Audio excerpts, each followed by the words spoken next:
Einsteinovi sa pripisuje veľa výrokov, ale podľa všetkého tento naozaj niekedy povedal. A to je, že zložený účinok je 8. divom sveta. Ten, kto mu rozumie, z neho profituje a ten, kto mu nerozumie, zaň platí. A čo to teda znamená? Že malé a konzistentné kroky akumulujú do veľkého pokroku. A asi ste to počuli a zažili, že najlepší spôsob, ako sa niečo naučiť, je začať sa tomu postupne venovať. Takže či sa chcem naučiť nový jazyk, a začať meditovať, behávať, rozbehnúť vlastný projekt alebo sa naučiť programovať. No a keď to vyjadrím matematicky, tak ak svoju schopnosť zlepším o 1% každý deň, tak o rok na tom budem 40 krát lepšie. A čo je na tom extrémne zaujímavé, že ten zložený účinok nefunguje len na úrovni mňa ako jednotlivca, ale aj na úrovni tímu, triedy, obce a spoločnosti. Takže ak ja zlepším svoje prostredie o 1%, tak ho zlepším aj pre všetkých ľudí, ktorí so mnou interagujú. A naopak, ak sa moje prostredie zlepší, tak to má pozitívny vplyv aj na všetkých mojich kolegov, rovesníkov, susedov a opäť celú spoločnosť. Ja som si tento efekt uvedomovala už ako mladý stredoškolák a to odvetvie, ktoré som ja chcela posúvať a ktoré som chcela, aby rozvíjalo mňa, a som si vybrala vedu. Študovala som molekulárnu biológiu, pracovala som na výskume rakoviny a v syntetickej biológii.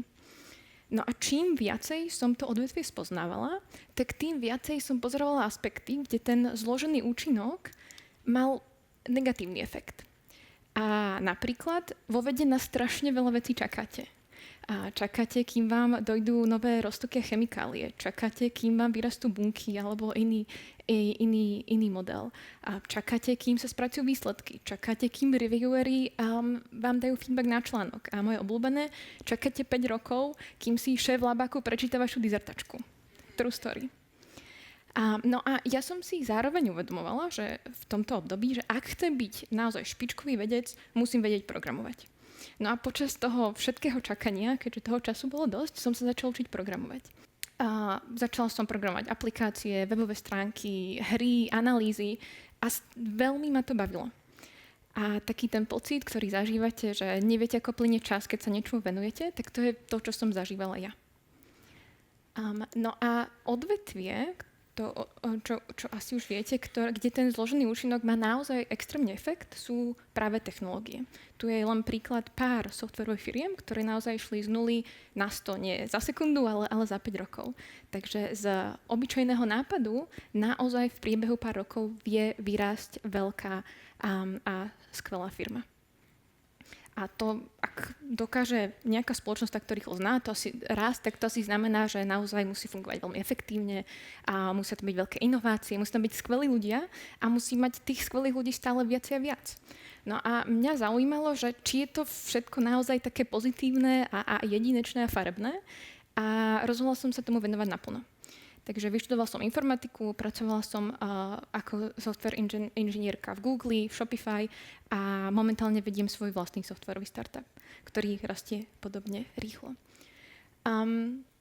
No a v tom softveri naozaj funguje jedna jedinečná vec, ktorá mu pomáha práve takto rýchlo rásť a byť efektívny, a to je ten biznis model, ktorého ekonomické ukazatele napomáhajú tomu biznisu a zároveň to trh ocenia. Čo to teda znamená? To znamená to, že ak vyviniem nejakú službu, nejaký software, napríklad Zoom, videokonferenčnú službu, a nájdem zákazníka, ktorému sa to páči, vidí v tom hodnotu a chce to mať, chce si to kúpiť, tak ak príde za mnou ďalší zákazník, ktorý v tom taktiež vidí hodnotu, tak ja už nemusím spraviť nič nové. Ja len tu zadaj kreditku, je to tvoje a používaj to. Takže je to veľmi rozdielne od toho, keď mám auto alebo kolobežku, ktorú vyrobím a predám ju, tak ak príde ďalší človek, ktorý tiež to kolobežku, tak ja ju znovu musím postaviť. Takže to úsilie, ktoré musím vynaložiť na to, aby som ten software, tú službu predala ďalšiemu zákazníkovi a spokojnému používateľovi, je nepomerne menší ako všetka tá práca a úsilie, čo som musela do toho investovať na začiatku. No a zároveň tým, že nie som viazaná na nejaký fyzický produkt, továreň alebo geografickú lokáciu, tak opäť o to rýchlejšie môžem rásť, lebo tých všetkých zákazníkov, ktorým ten istý produkt predávam, môžem hľadať po celom svete. No a práve vďaka tomu, že to funguje takto veľmi efektívne, tak tie softwarové firmy majú veľa prostriedkov na spätnú investíciu do seba. No a samozrejme, že investujú do marketingu, do sales, aby tých nových zákazníkov našli, ale stále majú veľa prostriedkov, aby investovali späť do čoho? No do svojich zamestnancov. A naozaj majú veľké prostriedky aj čas na to, aby sa venovali tomu, čo nezlepšuje a nepomáha tej firme zajtra, ale aby investovali do vecí, ktoré majú dlhodobý benefit. No a napríklad to je diverzita, o ktorej sme tu už počuli. Existuje taký ten stereotyp, že softwarová firma, no tak to sú mladí bieli muži, ktorí programujú. A ono to tak možno bolo, ale už to veľmi v niektorých aj krajinách, aj firmách nefunguje. Ja keď som pracovala v Shopify, tak v tíme 12 ľudí bolo 5 žien programátoriek a boli to jedni z tých najlepších programátorov celkovo, akých som kedy stretla. Takže naozaj tie firmy si uvedomujú všetky štúdie a všetko výskumy o tom, že rôznorodé tímy fungujú lepšie, majú lepšie výsledky, ľudia sú šťastnejší a spokojnejší. Takže majú rôzne programy na to, aby podporovali ženy, rôzne minority, rôznych študentov. Napríklad majú internshipové programy platené a veľmi dobre platené internshipové programy, ktorým práve môžu si budovať do budúcna ten vzťah so študentami alebo neštudentami a vychovávať a vzdelávať si tých ďalších potenciálnych kolegov. Ďalšie pozitívum je, že ak chcem mať skvelú firmu, potrebujem, aby tam pracovali skvelí ľudia. Tých skvelých ľudí musím nájsť a musím si ich vedieť udržať. A tie firmy si to veľmi dobre uvedomujú a naozaj sa snažia byť čo najústretovejší k tým ľuďom, ktorí tam pracujú a ktorým pomáhajú. To sa týka toho, že môžete mať časový rozvrh ako chcete. Niekto začína o 7, niekto začína o 11. Či pracujete z kancelárie, z domu alebo z druhého konca republiky a to všetko je OK. Zároveň veľa investujú do vývoja a rozvoja toho zamestnanca. Či to je naozaj v tom jadre toho, čo človek robí, alebo niečo ďalšie, čo ho zaujíma, ktoré spätne robí toho človeka lepším. Takže opäť, či to je spisovateľstvo, alebo chce človek prednášať, alebo zaujíma mentálne zdravie, dobročinnosť. Všetko toto tie firmy sa snažia tomu človeku umožniť, aby opäť bol spokojný a mohol podávať čo najlepší výkon. No a v neposlednom rade udržateľnosť. Opäť software firmy si uvedomujú ten dopad, ktorý na prostredie majú a snažia sa to nejak offsetovať, či už svoju uhlíkovú stopu, alebo opäť spolupracujú s ďalšími organizáciami a firmami, ktoré tomu napomáhajú. No a ak teda je toto všetko také rúžové, krásne a farebné, že mali by sme všetci teraz sa zastaviť a skočiť do toho IT, no nie úplne, ale zároveň to odvetvie technologicky má tak veľký vplyv na náš svet, až bude mať len väčší a tí ľudia sa majú naozaj veľmi dobré, tak myslím, že stojí za to sa zamyslieť a snažiť sa pochopiť, že prečo to funguje tak efektívne. No a najlepší spôsob, ako zistiť, ako sa tomu približiť a zistiť, ako to funguje a či by vás to zaujímalo, je naučiť sa programovať. A prečo naučiť sa programovať? No lebo to má dvojitý zložený efekt, že ak sa kúsok programovania naučíte, tak zrazu to je ďalšia schopnosť, ktorú pridáte k tomu všetkému, čo už viete. No a po druhé, ak sa niečo naučíte a zistíte, že vás to baví a chceli by ste sa tomu technologickému svetu venovať, tak už máte niečo, čo si môžete dať do portfólia, do CVčka a ukazovať, že nejaké skúsenosti s tým IT máte. No a dobre, tak teda, ak sa chcem naučiť programovať, čo na to potrebujem? No, hovorí sa, že na to, aby človek bol expert, potrebuje 10 000 hodín. No ale 10 000 hodín naozaj nepotrebujem na to, aby som sa naučila programovať. A toto je príklad najprestížnejšieho a predmetu na Harvarde, cez ktorý prejde každý semester stovky ľudí. Je to najpopulárnejší a najviac si ho študenti zapisujú. No a jeho online verzia je zadarmo prístupná na platforme edX. Takže naučí vás to základy toho, ako funguje počítač, ako funguje internet, ako sa z nul a jednotiek stane video alebo obrázok a zároveň základy Pythonu a JavaScript, čo sú práve tie jazyky, ktoré sa odporúčajú pre začiatočníkov, ktorí začínajú s programovaním. No a tak keď si to spočítame, je tam napísané, že kurz trvá 12 týždňov, 16-18 hodín týždenne, tak to znamená 72 hodín. Prípadne tých 216 podľa toho, kde sa nachádzame. No ale možno si poviete, 72 hodín je stále veľa, to naozaj nenájdem v tom svojom rozvrhu. Tak potom je tu ďalšia alternatíva, zjednodušenie toho kurzu, ktorý teda trvá 6 týždňov, 2 až 6 hodín týždenne a nenaučí vás to do takej hĺbky, ale dá vám to veľmi dobrý prehľad. No a dohromady to už je teda len 12 hodín, prípadne 36. No a keď tých 12 hodín do toho investujete, tak môžete sa nazvať programátorkou.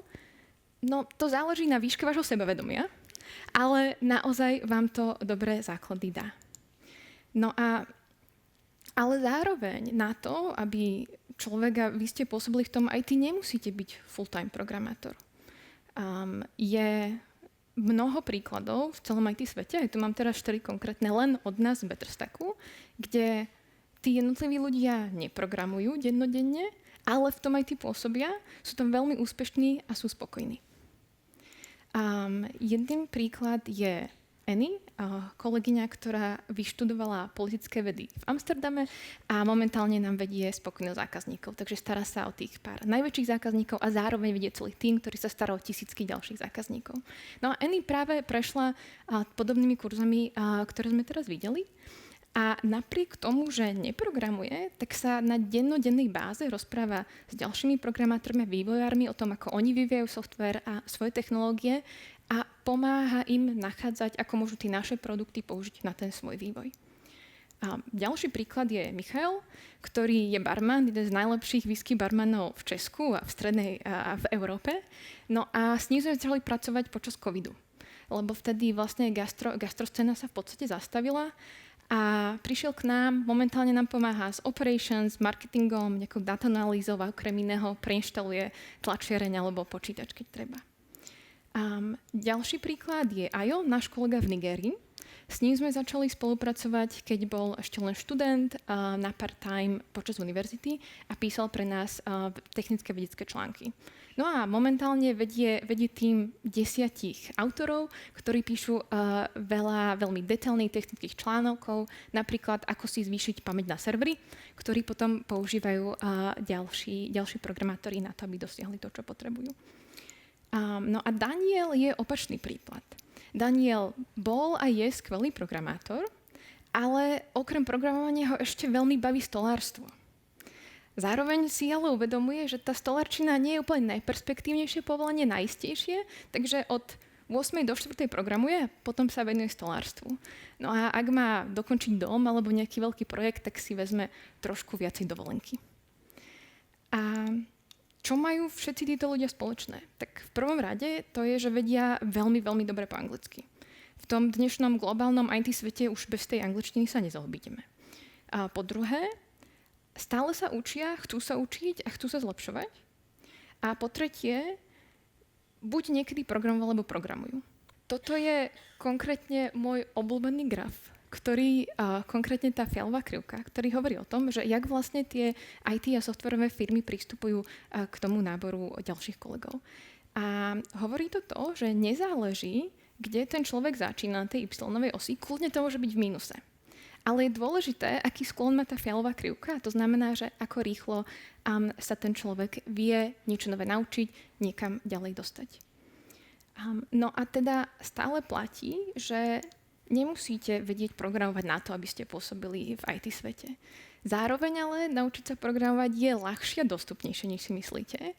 A najmä mám veľký dojem, že ak to vyskúšate, tak vás to môže veľmi baviť. No a ak by ste mali 10 minút dnes, tak skúste otvoriť počítač, naozaj jednu tú lecture toho programovania si prejsť a uvidíte, či vás to bude baviť.